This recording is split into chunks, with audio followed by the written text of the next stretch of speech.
বাজানদেরকে জিজ্ঞাসা করো, বাজান দুনিয়া কি স্থায়ী না ক্ষণস্থায়ী? আখিরাত দুনিয়া কেমন ক্ষণস্থায়ী? মাঝে মধ্যে নিরিবিলি একটু চক্ষু বন্ধ কইরা একা একা মুরাকাবা করবেন। আপনার আমার পিছনের দিকে তাকাইলেই দেখবেন ছোটবেলায় ল্যাম্প হয়ে দৌড়দৌড়ি করছে, এখনো মনে পড়তেছে কিনা। এখন আয়নার সামনে চেহারার দিকে তাকাইলে দেখা যায় কাঁচা দাড়িগুলা অনেকের পাইকা সাদা হয়ে গেছে, অনেকের চুলগুলা পাইকা সাদা হয়ে গেছে, দাঁতগুলা পইরে বোকরা হয়ে গেছে। কত লোক নিয়ে একসঙ্গে বাজারে বাজার করলাম, চায়ের টেবিলে চা খাইলাম, গল্পের টেবিলে গল্প করলাম, এখন সেই লোকগুলোকে বাজার চায়ের টেবিলে আর দেখা যায় না।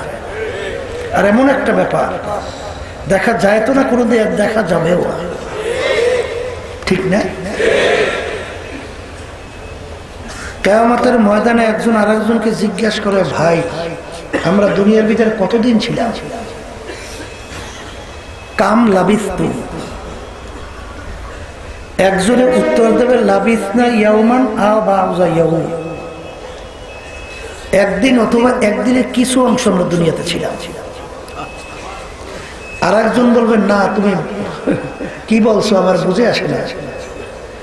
আমার তো মনে হয় ঘরের এক দরজার থেকে ঢুকছি, অন্য দরজা থেকে বের হয়ে আসছি।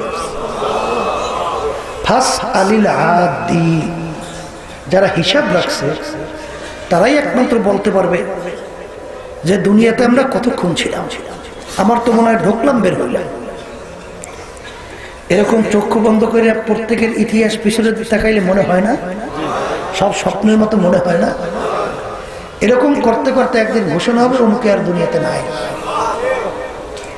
আর নাই শব্দটা শুনতে সহজ, কোনোদিন আসবে না।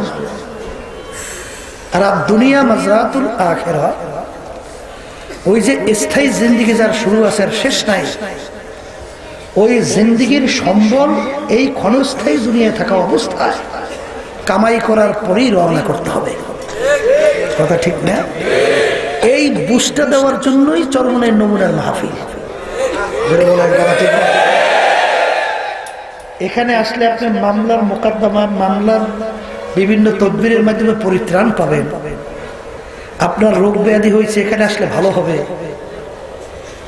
আপনি বিভিন্ন ধরনের দুনিয়ার সমস্যার ভিতরে আছে, এখানে আসলে সমস্যা দূর হবে। এই জন্য চরমনের নমুনা মাহফিল করা হয় নাই, ঠিক কিনা? আবু জাহাল দুনিয়া ক্ষণস্থায়ী জিন্দিগিটা বুঝছিল, আখেরাতের স্থায়ী জিন্দিগি বোঝে নাই।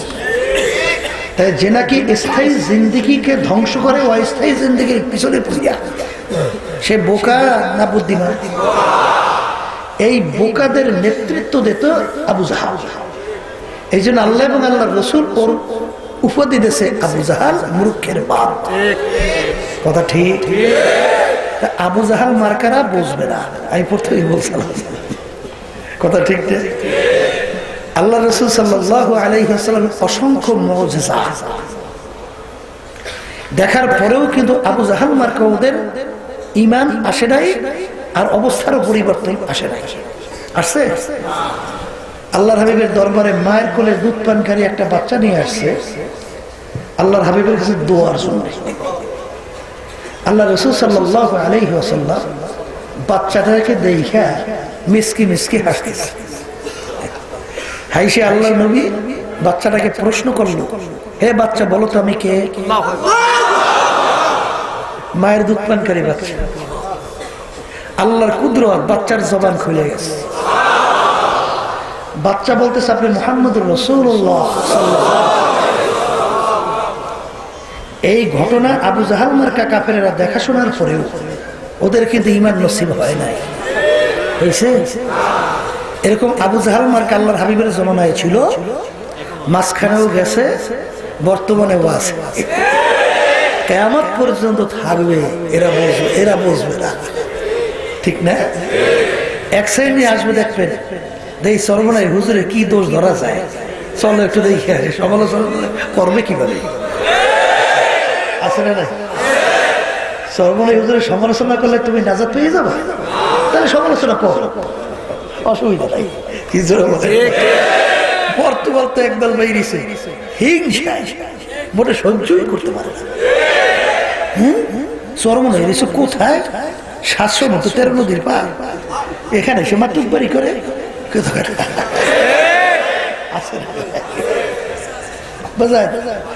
আমি জিজ্ঞেস করি চরমনাই যারা বিরোধিতা করে, চরমনাই যাওয়ার পরে নামাজি মানুষগুলো কি বেনামাজি হয়ে যায়? যেই লোকগুলোর দাড়ি ছিল, টুপি ছিল, লম্বা জামা ছিল, চরমনাই যাওয়ার পরে দাড়ি টাড়ি কামাই ফেলায়, লম্বা জামা ফেলাই দেয়। যেই লোকগুলোর চরিত্র আগে ভালো ছিল, এখন চরমনাই যাওয়ার পরে এই চরিত্র খারাপ হয়ে গেছে। তাহলে চরমনাই যাওয়ার পরে হয় কি? বেনামাজি মানুষগুলো আল্লাহর ফজলে নামাজি হয়। যে লোকগুলোর ভিতরে 3.5 হাত বডির ভিতরে সুন্নাত ছিল না, এখন সুন্নাত দ্বারা 3.5 হাত বডি আল্লাহর ফজলে সাজা সজ্জিত হয়। যে লোকগুলোর জুলুম, নির্যাতন, অত্যাচার মানুষ অতিষ্ঠ ছিল, এখন সেই মানুষগুলোর ব্যবহার ফেরেশতার মতো হয়ে যায়। আজকে একজন বলতেছিল, হুজুর, একটা লোক আমার সাথে দেখা করে যাওয়ার পরে, হুজুর বলতে গেলে সর্বক্ষণ মদের ভিতরে, এই বিভিন্ন নেশার ভিতরে লিপ্ত ছিল। হুজুর পশ্চিম কাকে বলে মনে হয় কোনোদিন ছেড়ে নাই, সেজদা কোনোদিন পশ্চিমে দেয় নাই। রমজান মাসে যে দিনে উপবাস থাকতে হয় জানতেই না। বিভিন্ন কায়দায় কায়দা আল্লাহ রাব্বুল আলামিন সর্বনিয়ে নিয়ে গেছে। নিয়ে যাওয়ার পর আল্লাহ রাব্বুল আলামিন এমন পরিবর্তন ঘটাই দিয়েছে, আজকে আমার সঙ্গে দেখা হচ্ছে। তখন বলতেছে, হুজুর আর খবর তো জানেন, তাই বলে আমি তো জানি না। বলে, হুজুর এখন সে আলহামদুলিল্লাহ 5 ওয়াক্ত নামাজ তো পড়ি, এবং আশপাশ সব পিড়াইয়ে ঝাড়ু দিয়ে শুরু করে দিয়েছে কথার কথা যে নামাজ ওই পড়তে হবে। আল্লাহ পরিবর্তন ঘটাইছে না? তাহলে ভালো হয়েছে না খারাপ হয়েছে? আচ্ছা, যে চরমনাই বিরোধী জায়গা আমার বাজানদের করুন বাজার, তাই চরমনাই গেলে মানুষ ভালো হয়, নামাজি হয়, দিনদার হয়। তাহলে তুমি চরমনাইয়ের বিরোধিতা করো। চরমনাই গেলে মানুষ দিনদার হয়, বদ্দিন হয় না। তাহলে তুমি চরমনাইয়ের বিরোধিতা করো না? চরমনাইয়ের বিরোধিতা হয় না, তুমি দিনের বিরোধিতা করো। তুমি যদি দিনের দরদি হও, যেখানে মানুষ ভালো হয়, সেইটা সমর্থন তোমার থাকা লাগবে না? তুমি সেটার বিরোধিতা করো কেন? তারপরে ধরে না বিরোধিতা করছে, তাতে বাজার চরমনাইয়ের কি হবে বলো? যদি আল্লাহ চরমনাইকে কবুল করে, তোমার বিরোধিতা হবে কি? হবে কি? যেই বেদে আল্লাহ জ্বালাবে সেই বেদে তুমি কিভাবে নিবে? বরং সেই বেদে তুমি নিবে গেলে তোমার শোষ পড়বে, তুমি ধ্বংস হবে। চরমনাই হবে কি? হবে কিছু? তাহলে বুঝতে হবে বাজার, চরমনাই আল্লাহর কুতুবেরা এই যে প্রতিষ্ঠান করে গেছে, আল্লাহু আকবার, তাদের ভিতরে যে একটা দরদ ছিল, ব্যথা ছিল, তাদের ভিতরে যে একটা আল্লাহর খাস মেহেরবানি, কিভাবে যে আল্লাহ রাব্বুল আলামিন দান করছিল। অনেকে বলতো, হুজুর কি ভাঙ্গা ভাঙ্গা গলায় কথা বলতো, মনে করি যায় সিরিয়াস হয়ে গেছে। জুস ইস কলব সে নিকালতি হ্যায় ও গে আসর করতি হ্যায়। এই তুমি যদি তোমার দিকে মানুষকে ডাকো, মানুষ কি করে মানুষের গোলাম নাকি? মানুষ কার গোলাম? তাহলে তোমার দিকে ডাকা মানে কি? তুমি বর্মে হইতে চাও, তুমি তাকে গোলাম বানাইতে চাও। তাই গোলাম কোনোদিন গোলামের ডাকে সাড়া দেয় না। যখন গোলাম মালিকের ডাকে, মালিকের জন্য ডাক দেবে, তখনই গোলাম কিন্তু মালিকের ডাকে সাড়া দেয়। তাই চরমনাই আল্লাহর ফজল করবে, নিজের দিকে মানুষ ডাকে না, চরমনাইয়ের দিকে টানে না, ওই মালিকের দিকে গোলামদেরকে ডাকে, ঠিক কিনা? এই জন্য আমার বাজানদেরকে বলবো, আমি আপনাদের সামনে বুঝের জন্য কোরআনুল কারীম থেকে আয়াত শরীফ তেলাওয়াত করছি, ওয়া মা খালাকতুল জিন্না ওয়াল ইনসা ইল্লা লিয়াবুদুন। মানুষ এবং জিন এই দুই জাতিকে আমি সৃষ্টি করছি আমার ইবাদতের জন্য। সবাই বলেন সুবহানাল্লাহ। অন্যান্য মাখলুকাতগুলো আল্লাহ সৃষ্টি করেছেন আমাদের জন্য। ভালো করে বোঝেন, অন্যান্য মাখলুকাত আল্লাহ সৃষ্টি করেছেন কার জন্য? আর আমাদেরকে আল্লাহ সৃষ্টি করেছেন কেন বলেন? তা ইবাদতের জন্য। আল্লাহর কি কিসের জন্য সৃষ্টি করেছেন? এখনই বুঝবেন, সূর্যটা আমরা দেখতেছি, সূর্য আমাদের মানুষের দরকার আছে। একটা মানুষ না থাকলে সূর্যের কি হবে? তাহলে আল্লাহ সূর্য বানাইছে, ভালো করে বোঝেন। পানির ভিতরে মাছ আমাদের দরকার আছে, একটা মানুষ না থাকলে মাছের কি হবে? তাহলে মাছ আল্লাহ বানাইছে আমাদের। আচ্ছা, গাভী গরুটা আমাদের দরকার, একটা মানুষ না থাকলে গাভী গরু কি হবে? গাভী গরু আল্লাহ বানাইছে আমাদের। গাছটা কি আমাদের দরকার আছে, একটা মানুষ দুনিয়া না থাকলে গাছের কি হবে? তাহলে বোঝা গেল আল্লাহ আমাদেরকে বানাইছেন তার ইবাদতের জন্য, আর সব বানাইছে আল্লাহ আমাদের জন্য। যেটা বলেন কথা ঠিক। এখন ইবাদত কাকে বলে এই বুঝের জন্য মাহফিল, কথা ঠিক। ইবাদত একটা আরবি শব্দ, উর্দুতে বলে গোলামি, বাংলা অর্থ হলো মালিকের হুকুম অনুযায়ী চলা। মুখস্থ করেন, মালিকের হুকুম অনুযায়ী চলার নাম কি? নিছক। কিন্তু আল্লাহ আমাদের নামাজের জন্য সৃষ্টি করেন নাই, রোজার জন্যই সৃষ্টি করেন নাই। যদি নামাজের জন্যই সৃষ্টি করতেন, আমরা মাগরিবের নামাজ ফরজ কয় রাকাত পড়ছি? কথা বলে। এখন সবাই পরামর্শ করে যে আমরা মাগরিবের নামাজ জোড়া জোড়া 4 রাকাত পড়ব, সংখ্যাও বাড়বে, 3 রাকাতে 4 রাকাত, আর জোড়া জোড়াও হবে, সবও বাড়বে। ভালো করে বোঝেন, পড়লেন তো নামাজ বেশি, আর জোড়া জোড়াও তো হইল, নামাজ হবে? কেন হবে না? ওই নামাজটা মালিকের হুকুম অনুযায়ী। মুখস্থ করেন, বেশি ওয়াজ লাগবে না, কিন্তু এই 2-1টা মনে রাখলেই হবে। এই নামাজটা মালিকের হুকুম অনুযায়ী, যার কারণে সংখ্যা বাড়ছে, জোড়া জোড়াও হয়েছে, কিন্তু সব হয় নাই, ইবাদতের ভিতরে গণ্য হয় নাই। রমজান মাসের রোজা হুকুম ফরজ কার? এখন চিন্তা করলে সবাই তো ঈদ মানে খুশি, ঈদ মানে কি সবাই আজকে খুশি করবে, তা আজকে নফসের সঙ্গে সবচেয়ে জিহাদ করার উপযুক্ত সময়। সবাই ফুর্তি করবে, আমি আজকে নফসের সঙ্গে জিহাদ করবো, আমি আজকে রোজা রাখবো। ঈদের যদি কেউ রোজা রাখে, সব হবে না, রোজা হবে, বরঞ্চ হারাম গুনাহ হবে। কথা ঠিক। কারণ কি? রোজাটা মালিকের হুকুম অনুযায়ী। এক কথা, যেই কাজটা মালিকের হুকুম অনুযায়ী হবে ইবাদতের ভিতরে গণ্য হবে, যেটা মালিকের হুকুম অনুযায়ী হবে না ইবাদতের ভিতরে গণ্য। এটা কি বুঝাতে পারলাম? মাশাআল্লাহ, আলহামদুলিল্লাহ। বাজার এখন বর্তমানে বাংলাদেশ শতকরা প্রায় 92 জনের মতো মুসলমান আছেন না? জোরে কম। এই দেশের ভিতরে প্রায় 3.5 লক্ষর মতো মসজিদ আছে না?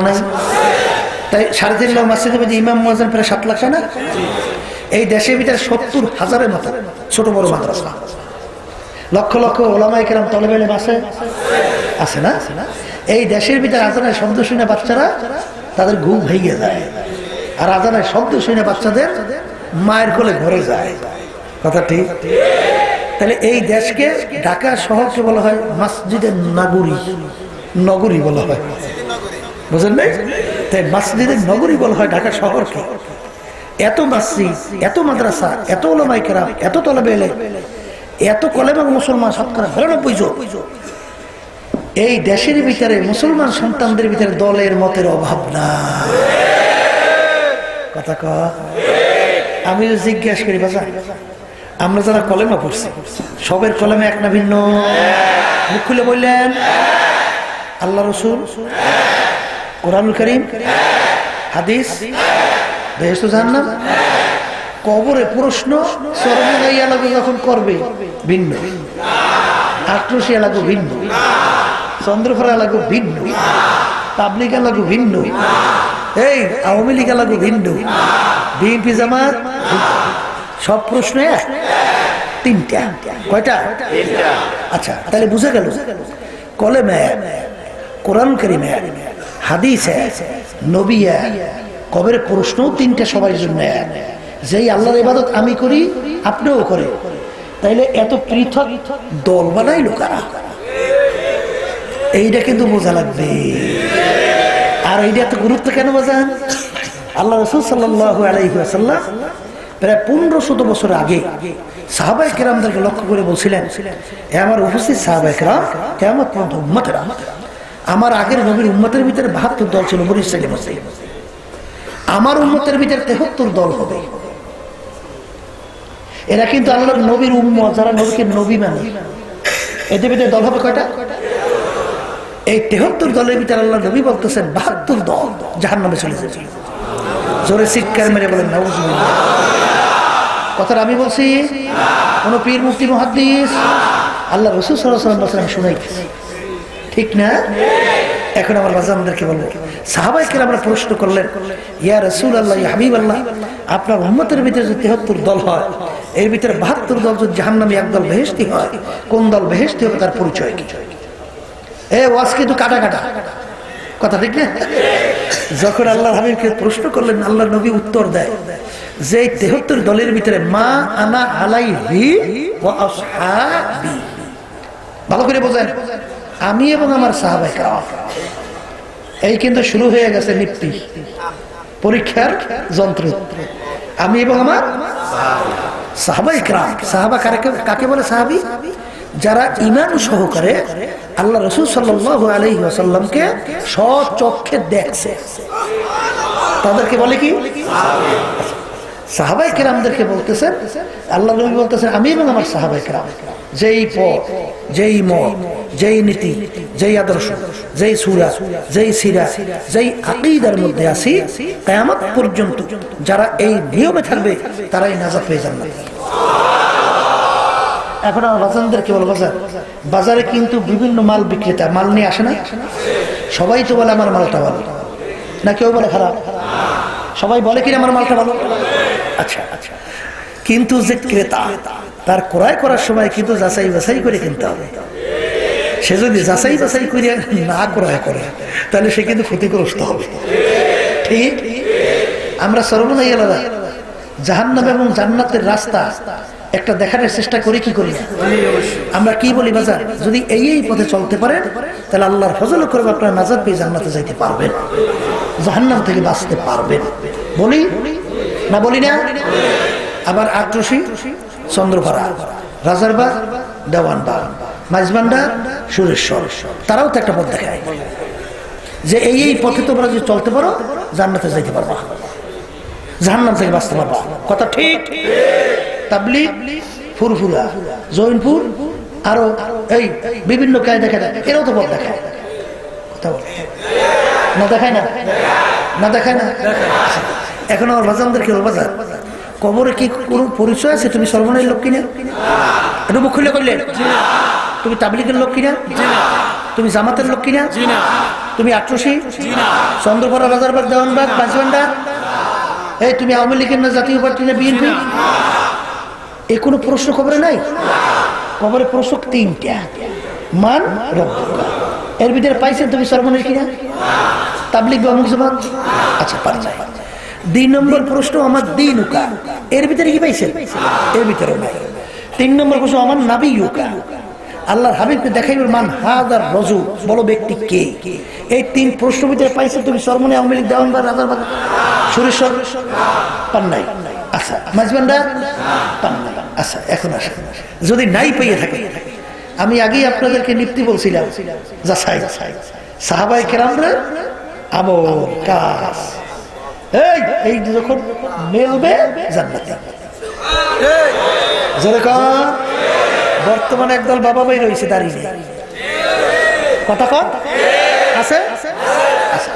আমি জিজ্ঞেস করি, বাজার প্রায় 16 লক্ষ থেকে 1.5 লক্ষের মতো সাহাবায়ে কেরাম, একজন সাহাবী বের করতে পারবেন এক মুষ্টির উপরে দাড়ি ছাড়ছে বা কামাইছে? আমরা পাই নাই। আপনারা তো কেউ পাইয়ে থাকেন? বাজান দেখাই দেখাই আছে? তা 1.5 লক্ষের মতো সাহাবায়ে কেরাম, একজন সাহাবীও নাই এক মুষ্টির উপর দাড়ি ছাড়ছে বা কামাইছে? নাই। দাড়ি সম্পর্কে আল্লাহ রাসূল সাল্লাল্লাহু আলাইহি ওয়াসাল্লাম কি বলছেন? তুলুল লিহিয়া, তোমরা দাড়িকে লম্বা করো, ওয়াকাসরু শাওয়ারে, মুসকে খাটো করো। আচ্ছা, এখন মিলিয়ে দেখেন, বর্তমানে কিন্তু একদল আছে দাড়ি কামাইয়া মোজ বড় দেখে। সাহাবা কেরাম আমল নামে মিলছে? রাসূলের কথার সঙ্গে মিলছে? ভালো করে বোঝেন। আচ্ছা, মিলে না। আচ্ছা, আমার বাজানদেরকে বলবো, সরমনে এলাকায় দাড়ি রাখতে বলে? বলে? বর্তমান কিন্তু একদল আবার বেরিয়েছে দাড়ি বলে 40 হাত দূর থেকে বলে দাড়ির হকা দেয়, দেখলি আর একটু জোরে কথা না, অর্থাৎ এক মুষ্টি বসে দাড়ি সাইডে সামনে লাগাইলে বলে দাড়ির হকা দেয়। এ হইলে নবী আর একজন আইসে, হ্যাঁ বলতে নতুন বই দিয়েছে। সাহাবা কেরাম আমাদের সঙ্গে মিলে না, বাজার কেউ রাগ করবে না, বাজার মিলেই দেখো। কবরে কিন্তু দলাদলি মারামারিও নেই, কাটাকাটি আছে কোনো দলাদলি মারামারি? মিলেই দেখো, সাহাবা কেরাম আমরা সঙ্গে মিলেই দেখো। আচ্ছা গেল। আচ্ছা, সরমনের কি টুপি রাখতে বলে? আচ্ছা, টুপি কি সুন্নাত কিনা? সুন্নাত বোঝেন তো? সুন্নাত কারে কয় বোঝেন? আল্লাহ রাসূল সাল্লাল্লাহু আলাইহি ওয়াসাল্লামের কথা, তার কাজ, তার চুপ থাকা, এই এর নাম কি? আচ্ছা, এই আল্লাহর হাবিব সাল্লাল্লাহু আলাইহি ওয়াসাল্লামের কার্যক্রমগুলো এইটা হলো সুন্নাত, ঠিক কি না? এবং সাহাবায়ে কেরামদের মিলিয়ে।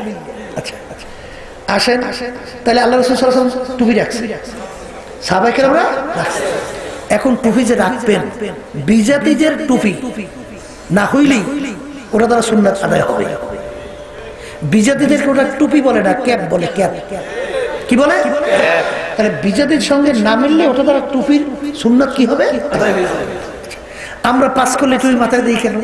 অনেকের প্রশ্ন থাকতে পারে, কথা কথা। হাদিসের ভিতরে আছে বাতহা। বাতহা শব্দের অর্থ গোল লাইগে থাকা। বাতহা শব্দের কি? লাইগে থাকা। আচ্ছা, মাথা কি লম্বা না গোল? কথা কন।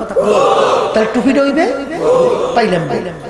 এখন মাথার সঙ্গে লাগিয়ে থাকতে হইলে তালি ছাড়া গোলও করা যায় না, লাগাইও রাখা যায় না। এই জন্য বল কি গোল না? এই যে গোল করছেন বল, তালি লাগছে না লাগে না? তাই তালি দিলে গোল করা যায়, ঠিক? এখন যেহেতু হাদিসের ভিতরে গোল মাথার সঙ্গে লাগিয়ে থাকা, তাহলে এই গালেবি কুমার হাকিমুল উম্মাত থানভী রাহমাতুল্লাহি আলাইহি তিনি চিন্তা করলেন তাহলে টুপিকে বানাইতে হবে, গোল মাথার লাগে লাগিয়ে থাকতে হবে, তাহলে তালি দেওয়া লাগবে। তাই তালি তো দেবই, 5টাই দেই। ইসলামের বিনা কয়টা? তাহলে ইসলামের মূল ভিত্তিগুলো স্মরণ থাকলো, আর সুন্নাত পুরোপুরি আদায় হলো। এই জন্য আমরা পাস করলে দিছি মাথায়, আলহামদুলিল্লাহ।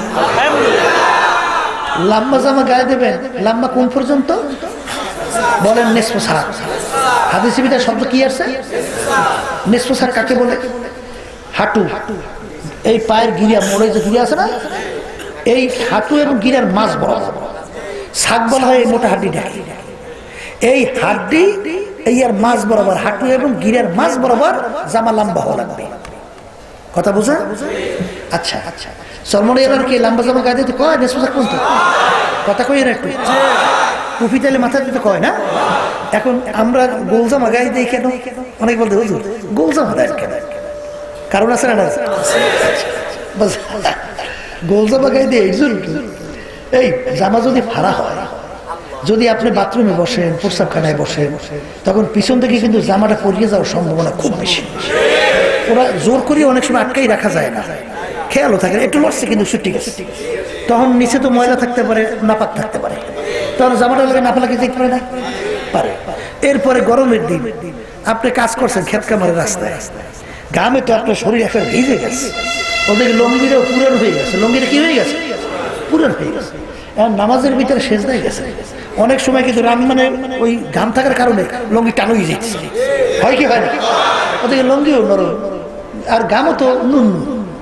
এখন ঠাস করে পিছন দিয়ে একটা ঘটনা ঘটে যেতে পারে কি পারে? এখন অঘটন ঘটে গেছে, তারা ফাইলিয়ে গেছে। এখন আমার নামাজের দফা কি কথা হয় না? ফরজ ফরজ ও শেষ, নামাজ। আলহামদুলিল্লাহ, যদি গোল জামা থাকে, লঙ্গি যদি নাও থাকে, তাহলে আপনার সতর ঢাকা হয়ে গেল, পুরা ফরজ আদায় হয়ে গেল, নামাজ হয়ে গেল। এবং বিভিন্ন এই নাপাকি থেকে বাঁচার আল্লাহর ফজলে সুন্দর পদ্ধতি হলো বলছেন। এই জন্য আমরা গোল জামা গায়ে দিই, বুঝলেন? নিসফ সাক সলমনে এরা লম্বা জামা গায়ে দিতে নিসফ সাক বলছে, ঠিক আছে। এখন মিলেই দেখে যে সাহাবাকেরা আন্দোলন মেলে কিনা। আচ্ছা বাজা, তাহলে বোঝা গেল ব্যক্তিগত জীবন পুরোপুরি আল্লাহর হুকুম নবী তরিকা অনুযায়ী সাজানো হয়েছে। সলমনে এরা পারিবারিক ব্যাপারে কোনো কথা বলে যে তোমার সন্তানকে নামাজ বানাইতে হবে? বলে? এটা কি কোন ব্যক্তির হুকুম না আল্লাহর হুকুম? আল্লাহ কি বলছেন? ও আনফুসাকুম ওয়া আহলিকুম নারা, নিজের জাহান্নামের আগুন থেকে বাঁচো, আহাল পরিবার পরিজন সন্তানাদিকে জাহান্নামের আগুন থেকে বাঁচাও। কার হুকুম? আল্লাহ। তাইলে সর্বনাইলা কি তার পরিবার পরিজনদেরকে নামাজি বানানোর জন্য বলে? মুখ খুলে কথা বললে? আচ্ছা, আলহামদুলিল্লাহ, এটা মিলেই দেখেন সাহাবা কেরাম বলে। আচ্ছা চরমনাইয়ালারা কি ব্যবসা বাণিজ্যের ব্যাপারে সুদ ঘুষ হারাম এর থেকে বাঁচতে হবে, এটা কি চরমনাইয়ালা বলে? হ্যাঁ, হাদিসের ভিতরে আসছে বাজার। এই অনেকের মনে লাগতে পারে, কিন্তু খারাপ লাগুক আর ভালো লাগুক বললে যাইতেই হবে। মানা বা না মানা এটা আপনার ব্যাপার, বুঝবেন আল্লাহর সঙ্গে। আমাদের দায়িত্ব পালন করতেই হবে। এই জন্য ওলামায়ে কেরাম দেখবেন যে তারা কিন্তু আলোচনা করার পরে বলে আমার দায়িত্ব পৌঁছে দিলাম, তোমার মানো বা না মানো বোঝো যাই আল্লাহ আল্লাহর বান্দারা, কথা ঠিক না ঠিক? এখন সুদ ঘুষ হারাম মাল বাজার হাদিসের ভিতরে আসছে। আরে যেই রক্ত এবং গোশত হারাম মালের দ্বারা তৈরি হবে তার জায়গা জাহান্নাম ছাড়া হবে না।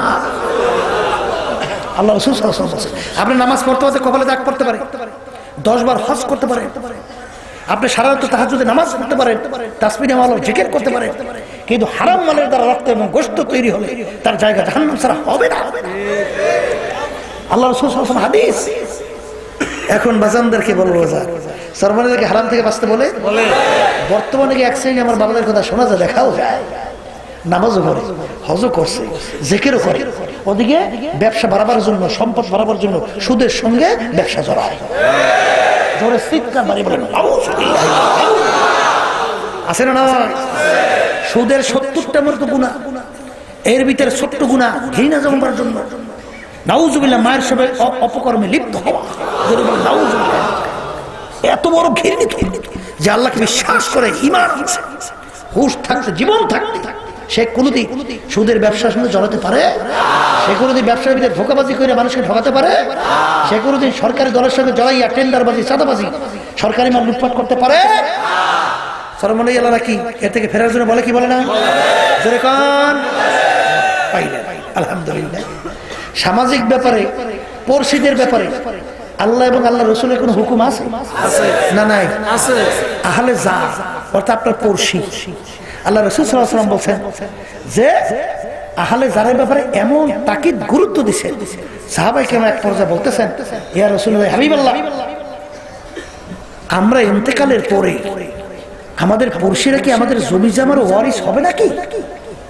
এমন ভাবে তাকিদ দিয়েছেন। এখন কি বুঝলেন? আপনার পড়শি যদি না খাইয়া অনাহারে, অর্ধাহারে কষ্ট করে, এই পোশাক আদি পায় না, ঠিক মতো সতর থাকতে পারে না, চিকিৎসার অভাবে কষ্ট করতেছে, আল্লাহ আপনাকে সম্পদ দিয়েছে, আপনি নিজে আপনার বাচ্চাদেরকে নিয়ে খুব বড় বড় মাছটা কিনা খুব আনন্দ উল্লাসে খাইতেছেন এবং আপনার চিত্ত বিনোদনের ভিতরে সবসময় লিপ্ত আছেন, আর পড়শির আপনি খবর রাখেন নাই, আপনি খানা খান নাই, আপনি জাহান্নামের আগুনকে পেটের ভিতরে ঢুকেছেন। ঠিক জোরে বলেন, কথা ঠিক না ঠিক? সরমনাইয়ারা আহলে জারের ব্যাপারে খবরদারি করতে বলে, জোরে বলেন বলে। আলহামদুলিল্লাহ। এরপরে আসেন বাজার রাজনৈতিক ব্যাপারে। এখানে আমার মালিকের কোন হুকুম, সাহাবায়ে কেরামদের কোন অবস্থান, আল্লাহ রাসূল সাল্লাল্লাহু আলাইহি ওয়াসাল্লামের অবস্থান ছিল? মুখের কথা বলেন ছিল। এই জায়গাটায় আসলি আজি সাহেবের মুখ খারাপ। আমার গ্রামে বরিশালে রেখে বলে আজি সাহেবের মুখ খারাপ, কারণ ওই জায়গাটাই তো সমস্যা, বুঝেন নাই? আমি হুজুরকে জি করি, আমি একটা মাদ্রাসা করছি, এখন যদি আমি ওই ইসলামের পক্ষে অন্যায়ের বিরুদ্ধে কথা বলি, সুদখোরের বিরুদ্ধে, ঘুষখোরের বিরুদ্ধে, এই টেন্ডারবাজির বিরুদ্ধে, চাঁদাবাজির বিরুদ্ধে, মিথ্যুকের বিরুদ্ধে, তখন আমার মাদ্রাসা তো আর এই চাঁদা সোদা দেবে না, বড় বড় অঙ্কের টাকা তো আর দেবে না, কথা কয় না। আবার এই সম্পদ পাওয়ার জন্য, সম্মান পাওয়ার জন্য, হাদিয়া পাওয়ার জন্য এই ফাসেকদের প্রশংসা পঞ্চমুখ হয়ে যায়। হাদিসের ভিতরে আল্লাহ রাসূল সাল্লাল্লাহু আলাইহি ওয়াসাল্লাম কি বলছেন যে ফাসেকদের যখন প্রশংসা করা হয় আল্লাহর আরশ থরথর করে কাঁপতে থাকে, আল্লাহর আরশ থরথর করে কাঁপতে থাকে। জোরে বলেন, কথা ঠিক কিনা? এখন রাজনীতি কথা কইলে এখন হুজুররা তার সম্মান করবে না, সম্মান তো দূরে, হাদিয়া তো কথা দূরে, সুযোগ পেলে মারতেও চাইবে, সুযোগ পেলে জেলেও দিতে চাইবে, অনেক সময় মাসিও ফলাইছি, কথা কর না। এই পথ এটা কি বাজান? তোমার আমার নিজের ব্যক্তি না, আল্লাহর হুকুম। আল্লাহ রাসূল সাল্লাল্লাহু আলাইহি ওয়াসাল্লাম রাষ্ট্রপ্রধান ছিলেন, এটা মুখে কথা কন। সাহাবায়ে কেরামরা ছিলেন। আল্লাহ রাসূল সাল্লাল্লাহু আলাইহি ওয়াসাল্লাম রাজনীতি করছে, সর্বনাশ। এখন মিলেই দেখেন যে সর্বনাইয়ালারা আল্লাহর হুকুম নবীর তরিকা অনুযায়ী তারা রাজনীতি করতে বলে কিনা? হ্যাঁ, যারা বলবে না আল্লাহর হাবিব সাহাবায়ে কেরামদের কাছে শুনে মেলবে না, কথা ঠিক কিনা? আল্লাহ রাব্বুল আলামিন বলেন ইনিল হুকমু ইল্লা লিল্লাহ, জমিন মানুষ আমার, নিয়মনীতি চলবে আমার। আমার লাম ইয়াহকুম বিমা আনসালাল্লাহ ফাউলাইকা হুমুল কাফিরুন ফাউলাইকা হুমুজ জালিমুন ফাউলাইকা হুমুল ফাসিকুন। যারা আমার নীতি আদর্শ অনুযায়ী রাষ্ট্র পরিচালনা করবে না, ওরা কাফের, ওরা জালেম, ওরা ফাসিক। কথা বুঝে? এখন মিলেই দেখেন সর্বনাইয়ালারা আল্লাহ এবং আল্লাহর রাসূলের নীতি আদর্শ বাস্তবায়নের জন্য বলে কিনা? বলে। এখন কথা এসে গেছে, একটু সংক্ষেপে না বললে কেন হয় না বাজার। তাম দুনিয়ার ভিতরে আদর্শ বাস্তবায়নের লড়াই চলছে। এর ভিতরে একটা আদর্শের নাম হলো সমাজতন্ত্র, যেটা প্রতিষ্ঠিত হয়েছিল রাশিয়া, যার প্রবক্তাদের ভিতরে লেনিন, কার্ল মার্কস, মাও সেতুং। এদের মূল থিওরি হলো আল্লাহ বলতেই কিছু নাই। জোরে বলেন চিৎকার করে নাউজুবিল্লাহ। ওদের কিছু দোসর বাংলাদেশে আছে। মনে করছেন যে হুজুর হুজুর দেখায়, সুযোগ পাইলে যদি মুখোশ উন্মোচন হয় দেখবেন হুজুর কয় আর বান্দর কয় না। জোরে বলেন কথা ঠিক কিনা? এই বর্তমানে বাংলাদেশের ভিতরে 9-10 বিজ্ঞান বইয়ের ভিতরে ডারউইনের থিওরি ঢুকানো হয়েছে, বিবর্তনের পদ্ধতি। মানুষ থেকে বানর থেকে সৃষ্টি হয়েছে, আল্লাহ থেকে সৃষ্টি হয়।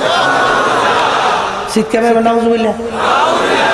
ওখানে 12 কঙ্কাল অঙ্কন করা হয়েছে, মানুষের কঙ্কাল ইন্ডিকেট করে দেখাই দিয়েছে যে এই থেকে আস্তে আস্তে বানর থেকে মানুষ হয়েছে। এবং উদাহরণ দিয়ে বুঝায়, মানুষের পিছনে দেখছেন একটা বোটার মতো আছে, দেখছেন না? দেখছেন তো পিছনে একটা বোটার মতো। বলে ওই যে বানরের লেসা ছিল, ওই লেস পরিয়ে যাবে, বোটাটা হয়ে গেছে। আপনার আমি তো নাউজুবিল্লাহ ওজুবিল্লাহ কই, কিন্তু আপনার সন্তান যে কি পড়তে আছে আপনি কোনো সময় খেয়াল করছেন?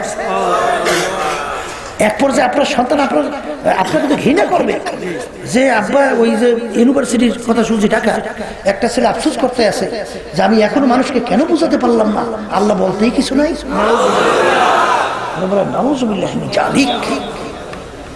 কথা বাজে বোঝেন? অভাব নাই। আপনি বোঝেন ঢাকা ইউনিভার্সিটির মধ্যে যখন ইসলামী নীতি আদর্শের পক্ষে যখন কথা বলে তখন তারা পাগল হয়ে গেছে। এখানে মুক্ত জায়গা, এখানে স্বাধীনভাবে চলবে, উন্মুক্ত মনা। এখানে আবার ধর্মীয় কাহিনী কে শোনেন, পেপার পেতে দেখেন নাই, হন নাই, শুনছেন তো?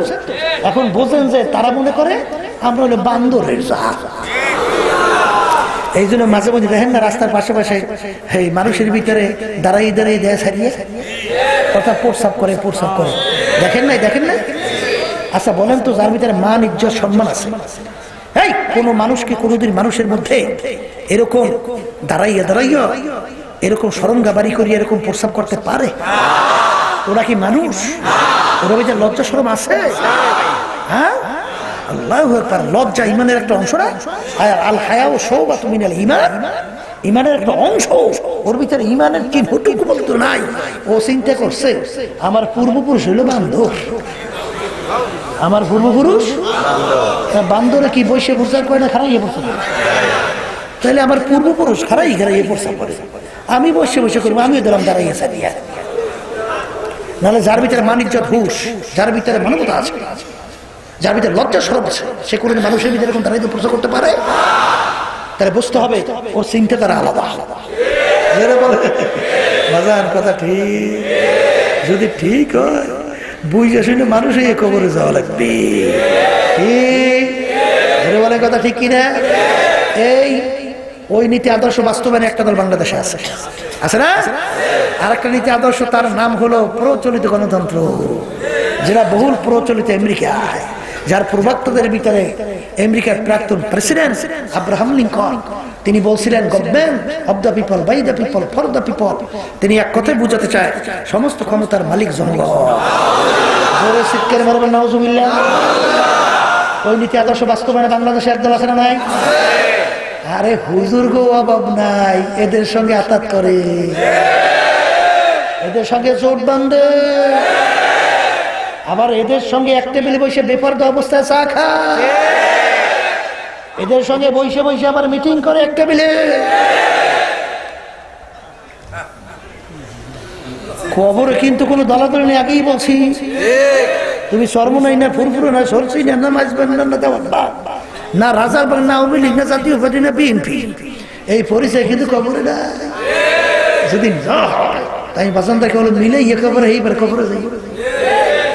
তখন তালাশ করলে দেখবা বাবারা কেউ নাই, তোমার সাথেও কেউ নাই, যেরকম আছে। তা যদি নাই থাকে, এই জন্য আমার বাজানদেরকে বলতে চাইছিলাম, তাহলে এই নীতি আদর্শ বাস্তবের একটা দল বাংলাদেশে, আর একটা নীতি আদর্শের নাম হলো ধর্ম নিরপেক্ষতাবাদ, যারা প্রতিষ্ঠা আমাদের পাশের রাষ্ট্র ভারত, যারা প্রবক্তাদের ভিতরে এই ইন্দিরা গান্ধী, মহাত্মা গান্ধী, জওহরলাল নেহরু, এই হিন্দুরা, এদের তারা বলে কি জানে, যে ধর্ম নিরপেক্ষতাবাদের ব্যাখ্যা তারা দেয়, যার যার ধর্ম সে পালন করবে। একটু নাউজুবিল্লাহ কম দেয়। নিরপেক্ষ শব্দের অর্থ কি বেচার সবাই বুঝবে, নিরপেক্ষ শব্দের অর্থ কোনো পক্ষ নাই। নিরপেক্ষ শব্দের অর্থ কি? আবার যার যার ধর্ম সে পালন করবে, এই ব্যাখ্যাটা পাইল কোথায়? সম্পূর্ণ বানানো, অযৌক্তিক। নিরপেক্ষ শব্দের অর্থ যার যার ধর্ম সে পালন করবে, এই অর্থ আছে? এটা সম্পূর্ণ বানানো একটা অযৌক্তিক ব্যাখ্যা। বলেন কথা ঠিক? এই আল্লাহর বান্দারা, আমাকে যদি কেউ জিজ্ঞেস করে কোন মানুষ নিরপেক্ষ থাকতে পারে, পারে? হিন্দু তাদের ধর্মপক্ষ অবলম্বন করবে না? খ্রিস্টান করবে, এই ইহুদি, বৌদ্ধ, আমরা মুসলমান, আমরা কি আমাদের ধর্মপক্ষ অবলম্বন করবো না? আমাকে যদি কেউ জিজ্ঞেস করে আপনি কে, আমি বলবো আমার নাম সৈয়দ মোহাম্মদ রেজাউল করিম, আমি একজন মুসলমান, আমার ধর্ম হলো ইসলাম। তুমি কে? করে আমি কৃষ্ণ, আমি একটা হিন্দু, আমার ধর্ম হলো হিন্দুত্ববাদ। বলবে তুমি কে? বলে আমি জর্জ ডব্লিউ বুশ, আমি একটা খ্রিস্টান, আমার ধর্ম হলো খ্রিস্টবাদ। কথা কয় না? বলবে না? ধর্মের ব্যাপারে নিরপেক্ষ কেউ থাকতে পারে? এই আল্লাহর বান্দারা, তোমাকে যদি কেউ জিজ্ঞেস করে এই তুমি কেডা, এই কি তোমার আব্বা, তুমি যদি বলো আমার বাপের পরিচয় দেওয়ার ব্যাপারে আমি নিরপেক্ষ, আমার বাপের পরিচয় দেওয়ার ব্যাপারে আমি নিরপেক্ষ, ব্যাপারটা কেমন হইবে? কবি না এই বেটা সর্বনাশ করছো, বাপের পরিচয় দেওয়ার পর নিরপেক্ষ থাকা যায় না, বলতে হবে আমার আব্বা, জোর করে আমার আব্বা। যদি বলে বাপের পরিচয় দেওয়া নিরপেক্ষ, কল হেরে তুই একটা জারুর ফরমান হবে, জারস ফরমান হবে, বাপের পরিচয় দেওয়া জারস কয় না, বলতে হবে আমার আব্বা। কথা ঠিক? এটা কিন্তু ধর্মহীনতা। এই জন্য বাংলাদেশের ওই দলীয় এক নেতা বলছিল, আমি হিন্দু না, আমি মুসলমানও না।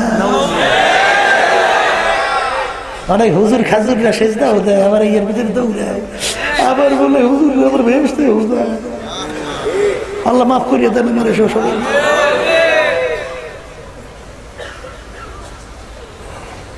এখন মিলেই দেখেন বাজার কোরআন এবং হাদিসের সঙ্গে একটু মিলেই দেখেন। আল্লাহ রাসূল সাল্লাল্লাহু আলাইহি ওয়াসাল্লাম বলেছেন, আমার উম্মতের ভিতরে 73 দল, এর ভিতরে 72 দল জাহান্নামী, এক দল বেহেশতি। কথা কয়? এই আল্লাহর বান্দারা, হিন্দুদের ভিতরে ভালো চরিত্রের লোক না? হ্যাঁ, আবু তালেব বেশ ভালো আছে নাকি? এটা আল্লাহ রাসূল সাল্লাল্লাহু আলাইহি ওয়াসাল্লামকে সবচেয়ে পাহারা দিয়া, সবচেয়ে কাছের সাথী হিসাবে লালন পালন করছে। যত বিপদ আসছে আল্লাহ হাবিবকে ঢাল হিসেবে পহরার দিয়া আল্লাহ হাবিবকে লালন পালন করছে। কথা ঠিক? এমনকি কাফেররা যখন আল্লাহ রাসূল সাল্লাল্লাহু আলাইহি ওয়াসাল্লামকে যখন সমাজচ্যুত কইরা, যখন মুকাতাআতের মধ্যে প্রায় 3 বছর রাখলো, অর্থাৎ জেলখানার মধ্যে, সেখানেও কিন্তু আবু তালেব রাত দিন আল্লাহর হাবিবের সঙ্গে সঙ্গী হিসেবে কাটাইছে। এত আল্লাহর হাবিবের কাছে সহযোগী, সে বেহেশতে যাবে না? মুখ খুলে কথা যাবে না, যাবে না, যাবে না। এই যে হাদিসের ভিতরে আছে, অনেক মুসল্লি নামাজ পড়ে ঈমান নাই। ফাওয়াইলুল লিল মুসাল্লিন, নামাজীর জন্য জাহান্নাম। এখন আমার বাজানদেরকে বলবো, আর একটা নীতি আদর্শ, তার নাম হলো ইসলাম। জজবা আসে না, আসতে কর। আর একটা নীতি আদর্শের নাম কি? যেটা প্রতিষ্ঠিত হয়েছিল মদিনায়, যার প্রবক্তা মুহাম্মদুর রাসূলুল্লাহ সাল্লাল্লাহু আলাইহি ওয়াসাল্লাম, যার মূল থিওরি হলো বাইদা আল্লাহ, ফরদা আল্লাহ, আবদা আল্লাহ, সমস্ত ক্ষমতার মালিক একমাত্র আমার মাওলা। রাজনীতি ব্যাপার আমার মালিকের হুকুম আছে না নাই? এখন তোমার কাছে প্রশ্ন, আমার কাছে প্রশ্ন, এখন তুমি কোন নীতি আদর্শ বাস্তবায়নের জন্য সহযোগিতা করো? বাংলা বোঝেন? এই আল্লাহর বান্দারা, পর্দায় মা বোনেরা, ছাত্র 10 সাবজেক্টে পরীক্ষা দিল, 9 সাবজেক্টে গড়ে 100 করে নম্বর পাইয়া 9 সাবজেক্টে 900 নম্বর পাইল। এক সাবজেক্টে ছাত্র ফেল, ছাত্র পাস না ফেল। দেখে সবাই কিন্তু কইতেছে ছাত্র কিন্তু ফেল। 10 সাবজেক্ট 9 সাবজেক্ট 100 করে নম্বর, ছাত্র কিন্তু ফেল। আর 10 সাবজেক্টে গড়ে যদি 33 করে নম্বর পায়, ছাত্র পাস না ফেল। বাজান, আল ইয়াউমা আকমালতু লাকুম দীনাকুম ওয়া আতমামতু আলাইকুম নি'মাতি ওয়া রাদিতু লাকুমুল ইসলাম দীনা। বিদায়ের ভাষণে জাবালের রহমতের গোড়ায় বৈশা আল্লাহ নবী সাল্লাল্লাহু আলাইহি ওয়াসাল্লাম তার বাহনের উপরে দাঁড়াইয়া প্রায় 1.25 লক্ষ সাহাবায়ে কেরামদের উপস্থিতিতে আল্লাহ নবী এই আয়াত শরীফ তেলাওয়াত করে শুনাইছিলেন। আমার উপস্থিত সাহাবায়ে কেরাম, কিয়ামত পর্যন্ত উম্মতেরা, আজকের এই দিন ইসলাম বা দিন পরিপূর্ণ হইয়া গেল। সবাই জোরে বলেন সুবহানাল্লাহ। এর অর্থ কি? ইসলামের ভিতরে আর কোনো বাড়তি কমতি আর দিক নাই। অন্য আয়াত আল্লাহ বলতেছেন, ইয়া আইয়ুহাল্লাযীনা আমানু দুখুলু ফিস সিলমি কাফা। এই ঈমানদাররা, যারা আমাকে বিশ্বাস করো, এখন দিনের ভিতরে পুরাপুরি ভাবে ঢোকো। বাজান, মসজিদের ভিতরে আপনি এক পা রাখছেন, বাহিরে আর এক পা রাখলেন, কেউ কিন্তু বলবে না লোকটা পুরা মসজিদে, কেউ কিন্তু বলবে না লোকটা পুরা বাহিরে, বলবে লোকটা পুরা মসজিদেও না, পুরা বাহিরেও না, মাঝামাঝি জায়গায় আছে। যখন 2 পা দিয়ে মসজিদে ঢুকবে, তখন বলবে লোকটা পুরা মসজিদের ভিতরে ঢুকছে। যখন 2 পা দিয়ে বের হবে, লোক বলবে লোকটা পুরা মসজিদ থেকে বের হয়ে গেছে। জোরে বলেন কথা ঠিক কিনা? বাজানরা, আল্লাহ রাব্বুল আলামিন দিনকে পুরা করে দিয়া বললেন, ঈমানদাররা যারা আমাকে বিশ্বাস করো, দিনের ভিতরে এখন পুরাপুরি ঢোকো। এই আয়াতের শানে নজুল সবসময় মনে রাখেন। আব্দুল্লাহ ইবনে সালাম রাদিয়াল্লাহু তাআলা আনহু, তার শানে এই আয়াত নাযিল হয়। তিনি প্রথম বয়সে ইহুদি ধর্মের লোক ছিল। ইহুদি ধর্মের ভিতরে ধর্মীয় উটের গোশত খাওয়া হারাম ছিল। যেমন আমাদের মুসলমান ধর্মের ভিতরে কুত্তার গোশত খাওয়া কি বাজার, আমরা ওটা খাইও না, ওটার প্রতি আমাদের কিন্তু একটা ঘৃণাও আছে। ঠিক ইহুদি ধর্মের ভিতরে উটের গোশত খাওয়া ধর্মীয় হারাম, ওটাকে তিনি হারাম জানছে, ঘৃণাও জমছে। বাজার ভালো কইরা বুঝলো, আজ কিন্তু বেশি মনে থাকবে না।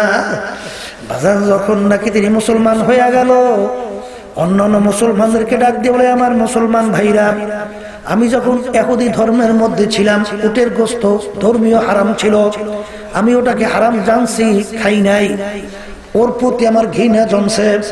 এখন মুসলমান ধর্মের ভিতরে উটের গোশত খাওয়া হালাল, আমি ওটাকে হালাল জানি, যেহেতু কোনোদিন খাইনি, আমার খাইতে ঘৃণা লাগে। এতটুক শব্দের পরিপ্রেক্ষিতে আল্লাহ রাব্বুল আলামিন এই আয়াত নাযিল করে।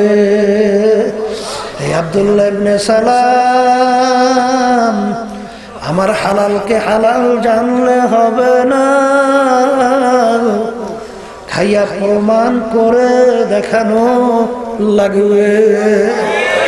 আল ইয়াউমা আকমালতু লাকুম দীনাকুম ওয়া আতমামতু আলাইকুম নি'মাতি ওয়া রাদিতু লাকুমুল ইসলাম দীনা। অন্য আয়াতে আল্লাহ বলেন, ইয়া আইয়ুহাল্লাযীনা আমানু দুখুলু ফিস সিলমি কাফা। অন্য আয়াতে আল্লাহ বলেন, মা আতাকুমুর রাসূলু ফাখুযুহু ওয়া মা নাহাকুম আনহু ফান্তাহু। আমার নবী যা কিছু নিয়ে আসছেন আঁকড়াইয়া ধরো, যার থেকে নিষেধ করছেন পুরাপুরি ফালাইয়া ছাইয়ে যাও। জোরে বলেন কথা ঠিক কিনা? এই আল্লাহর বান্দারা ভালো কইরা বোঝেন, একটু বৃষ্টি হইতে আছে, একটু কষ্ট কইরাও যদি থাকতে পারেন এ ওসিলাও তো আল্লাহ মাফ করতে পারে। কিনা কথা বেশি লম্বা না, সংক্ষেপ। আমার বাজানদেরকে বলবো, পর্দালে মা বোনদেরকে বলবো, আমাদেরকে মালিক বানাইলেন তার ইবাদতের জন্য। গাভী গরুটা বানাইলো মালিক আমাদের জন্য। বাজান গাভী গরু দুধ দেয় না, বাচ্চাও দেয় না, আমার মালিক চাইয়া চাইয়া তোমার আমার বিচার দেখে। আল্লাহ এত লড়ানো দরকার, একটু বৃষ্টি লাগবে হাতে কি হইবে, তাতে আবার একটু টাকা এবং মোবাইল টোবাইল সতর্ক রাখতে হবে, তাতেই তো হইবে নাকি? বলার কথা ঠিক।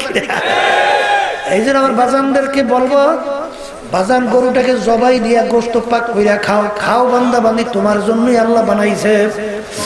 আরে তোমার গাছ লাগাইলে আম খাওয়ার জন্য আম দেয় না, আম গাছটাকে তুমি কাটো, তক্তা তৈরি করো, বাকি অংশ লাকড়ি বানাইয়া ভাত তরকারি পাক কইরা খাও। জোরে বলে কথা ঠিক কিনা? আমার মালিক ডাক দিয়ে বলে, আব্দুল করিম ও রহিমা খাতু, আমি তোদেরকে বানাইছি আমার ইবাদতের জন্য। আমি তাকাইয়া তাকাইয়া তোর বিচার তাকাইয়া তাকাইয়া দেখি। ফজরের সময় মুয়াজ্জিন আমার পক্ষ থেকে যখন তোকে দাওয়াত দিল, আসসালাতু খায়রুম মিনান নাওম, ঘুম হইতে নামাজ ভালো। তুই ল্যাপটাই না, শীতের ভিতরে কম্বলটাই না, নাকটাই না, ঘুমাও। তুই আমার ইবাদত নামাজে তোকে আমি ফজরে পাই নাই, তোকে আমি জোহরে ডাকলাম পাই নাই, আসরে ডাকলাম পাই নাই, মাগরিবে ডাকলাম পাই নাই, তোকে আমি এশায় ডাকলাম পাই নাই। আরে রমজান মাসে রোজা রাখতে বললাম তুই রাখো নাই, হারাম হালাল তমিজ করে খাইতে চলতে বললাম তুই খাও নাই, চলো নাই। রমজানে রোজা রাখতে বললাম তুই রাখো নাই, সুন্নাত তরিকায় চলতে বললাম তুই চলো নাই। বান্দা বান্দি এখন তোর বিচার তুই কর। আমি তোদেরকে বানাইছিলাম তো আমার ইবাদতের জন্য। বাজান যখন তোমাকে আমাকে ইবাদতে পায় নাই, অন্য মানুষ যে জবাই করে খাইবে তাও তো মাওলা জায়েজ রাখলো না। আমার মালিক ডাক দিয়ে বলে, এখন তোকে আমি কোন কাজে লাগাবো? মানুষ তোকে জবাই করে খাইবে তাও তো আমি মানুষকে জায়েজ রাখলাম না। এখন তোকে আমার ইবাদত যখন পাই নাই, এখন তোকে আমি কোন কাজে লাগাবো? আমার একটা কাজ আছে, আমার একটা চুলা আছে, ওই চুলার নাম হলো জাহান্নাম। আল্লাহ আপনি আমাদের সবাইকে মাফ করে দিন। আল্লাহ রাব্বুল আলামিন ওয়াসুকুদুহান নাসু ওয়াল হিজারা উইদ্দাত লিল কাফিরিন। আমার একটা চুলা জাহান্নাম, ওই চুলার আগুন জ্বালাইতে তোর মতো নাফরমানের হাজালি লাগবে। এ দুনিয়াদার পাগল আমার বাবারা, ওই জাহান্নামের আগুন কেমন তেজের আগুন হবে? নারুল্লাহিল মুকাদাতুল্লাতি তাত্তালিউ আলাল আফইদা।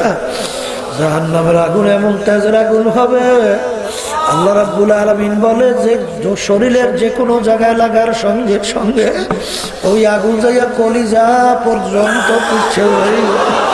আল্লাহ আপনি আমাদের সবাইকে মাফ করে দিয়ে। হে দুনিয়াদার পাগল আমার বাবারা, হে পর্দালে মা বোনেরা, বাঁচানো আযাব সহ্য করার শক্তি এক সেকেন্ডের দুনিয়ার কোনো মানুষের নাই। আমার মাওলা জাহান্নামকে তৈরি কইরা আমার মাওলা হুকুম করলো, ফেরেশতারা জাহান্নামের আগুনকে তেজ করো। 1000 বছর তেজ করতে করতে আগুন একেবারে হাত্তা মাররাত, আগুন একেবারে লাল টকটকে হয়ে গেল। আমার মালিক বলে এই আগুনে হবে না। আমি ওর বিচার চাইয়া চাইয়া দেখছি, আমার সমস্ত নেয়ামত ওরা ভোগ করলো। আমার দেওয়া চক্ষু দিয়ে ওরা দেখলো, আমার দেওয়ার জিব্বা দিয়ে ওরা কথা বলল, আমার দেওয়া ব্রেন দিয়ে পড়াশোনা কইরা বড় মেয়া হইল, সাহেব হইল, ব্যবসা বাণিজ্য করে সম্পদের মালিক হইল। আমার দেওয়া হাত দিয়ে কাজ করলো নেমাত, আমার দেওয়া নেমাত পা দিয়ে হাঁটলো, আমার দেওয়া নেমাত গাছের ভিতরে ফল পাইরা খাইলো, গাভীর বান্দার থেকে দুধ দোয়াইয়া পান করলো। আমার দেওয়া নেমাত সূর্যের আলো ভোগ করলো, আমার দেওয়া নেমাত পানির ভিতরে মাছ উড়াইয়া পাক কইরা খায়। আমার দেওয়া নেমাত বাতাস টানলো এবং সারলো, সব আমার নেমাত ভোগ করে আমার হুকুম মানে নাই। এই আগুনে হবে না, আগুন আরো তেজ করো। আবার 1000 বছর পর্যন্ত জাহান্নামের আগুন তেজ করতে করতে করতে করতে আগুন আকারে সাদা ধবধবে হয়ে গেল। মালিক বলেন এই আগুনে হবে না, আগুন আরো তেজ করো। আবার 1000 বছর পর্যন্ত আগুন তেজ করতে করতে হাত্তা সুয়াদ্দাত, আগুন একেবারে অন্ধকার কালো।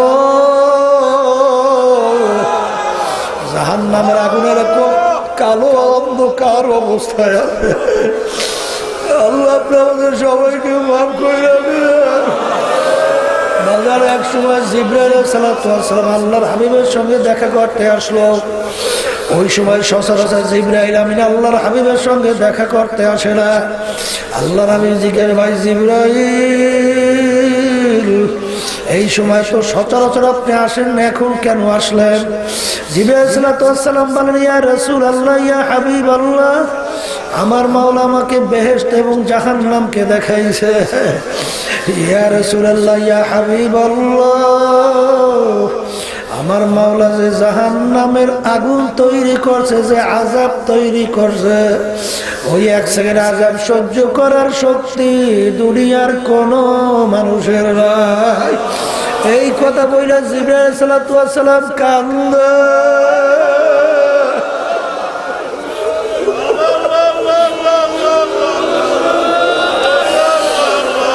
আল্লাহ রাসূল জিজ্ঞেস করেন, ভাই জিবরাইল, আপনি তো মাওলার নৈকট্যের ফেরেশতা, আপনি তো মাওলার সম্মানিত ফেরেশতা, আপনি কেন কান্দেন? জিবরাইল সাল্লাল্লাহু আলাইহি সাল্লাম বলেন, ইয়া রাসূলুল্লাহ, ইয়া হাবিবাল্লাহ,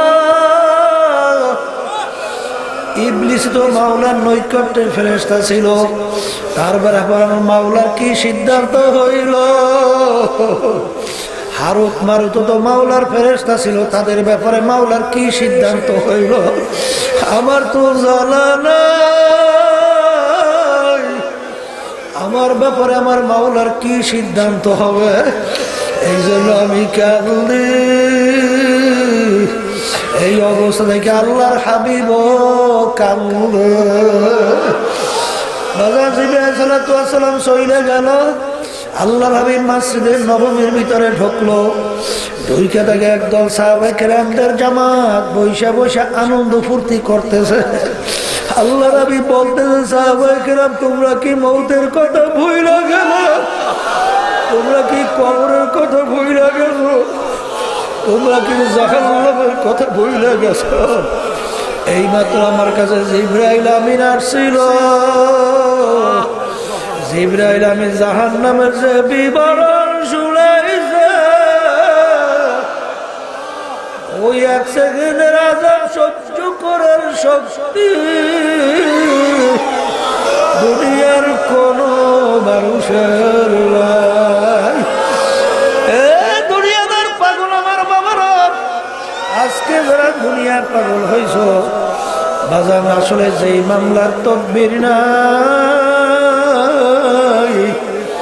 সেই মামলারও কিন্তু খালাস নাই। বাজার ওমর ফারুক রাদিয়াল্লাহু তাআলা আনহু অর্ধেক দুনিয়ার রাজত্ব করলেন। তিনি জাহান্নামের ভয়, মাওলার ভয়, কাঁদতে কাঁদতে গাল মোবারকের ভিতরে 2টা কালো দাগ পড়াইয়া ফেলছিল। লোকেরা বলে, আমি আপনার কালের কালো দাগ তো ভালো দেখা যায় না, ঔষধ লাগান ভালো হবে। তিনি বলো, আমার সাথীরা, কিয়ামতের ময়দানে আমার মাওলা যখন জিজ্ঞেস করছে, ওগো কি আমল তুমি আমার দরবারে নিয়ে আসছো, আমি চিন্তা করে দেখলাম এমন কোনো আমল আমি করতে পারি না যে আমল আমি মাওলার দরবারে দাঁড় করব। শুধু বলবো মালিক রে, আর কোনো আমল আনতে পারি না, শুধু তোমার ভয়, তোমার জাহান্নামের ভয়। কাঁদতে কাঁদতে গালের ভিতরে দুইটা কালো দাগ পরাই নিয়ে আসি, আর কোনো আমল আনতে পারি না। বাজার ওসমান রাদিয়াল্লাহু তাআলা আনহু বাংলাদেশের মধ্যে প্রায় 350 দেশের রাজত্ব করলেন। বাজার তার ইতিহাস পড়লে দেখবে, বাজার তিনি অনেক সময় কবর দেখলে এমন ভাবে অজরে কান্না শুরু করত, কানতে কানতে দাঁড়ানো অবস্থায় ঠাস করে বৈশা পড়তো। লোকেরা বলে হুজুর আপনি কবর দেখলেন এবং কেন অস্থির হইয়া যান? তিনি বলো আমার সাথীর আখিরাতের যেই কয়টা ঘাটি, তার প্রথম নম্বর ঘাটি হইল কবর। এই জন্য আমি কবর দেখলে সহ্য করতে পারি না। বাজারে যেই মামলার তকদির নাই ওই মামলারও খালাস নাই। বাজান আমার আব্বাজানের মুখে শুনছিলাম, আমার দাদাজানের কথা বলছিলেন। আমার দাদাজান রহমাতুল্লাহ আলাইহি ইন্তেকালের আগে আগে চোখের উপরে বসে পাশে কবরস্থান, বাজান তাকাইয়া তাকাইয়া ও কইয়া কান্দে, আর দুই চক্ষু দিয়া পানি বাইয়া বাইয়া টপ টপ টপ টপ কইরা পড়তে থাকে। আর করুণ সুরে মাওলার দরবারে ফিরে ডাক দেয়ার বলে ওরে আমার মাওলার,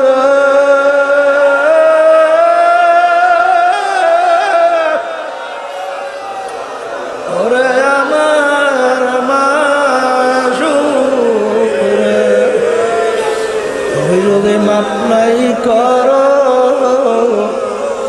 আমি একা কেমনে থাকবো ওই অন্ধকার কবরে। এই জন্য বাজানদেরকে বলবো, ফরদানে মা বোনদেরকে বলবো, বাজান 3 দিন আজকে শেষ হইয়া গেল, আবার আগামী বছর আল্লাহ কবুল করলে মাহফিল হবে, তুমি আর আমি আসতে পারবো, বহু দূরের কথা। গত বছর যে আমার অনেক বাবারা মাহফিলে উপস্থিত ছিল, অনেক পর্দালে মা বোনরা যারা উপস্থিত ছিল, আজকে তারা আর দুনিয়ার ভিতরে আমাদের মাঝে নাই। এমন একদিন আসবে আল্লাহ কবুল করলে মাহফিল চলতে থাকবে, বাবা তুমি আর আমি আর থাকবো না। ও মুসাফির বান্ধ গাঠুরি,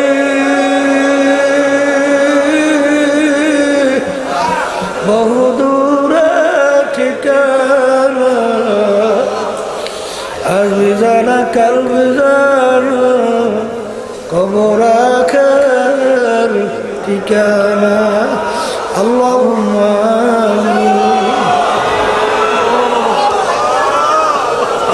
এ ঘরের মেয়ে লোকেরা হাত উঠাও, দুই চোখের পানি ফেলাও, মাওলার দরবারে কান্দ আর মাপ চাও। যদি কান্না না আসে মন কেউ ধরে মন, একদিনের ঘরের দরজা দিয়ে নতুন বউ উঠছিল রে মন। কত মেয়ে লোকে শরবত খাওয়াইল, কত মেয়ে লোকে বাতাস করলো, আবার এমন একটা দিন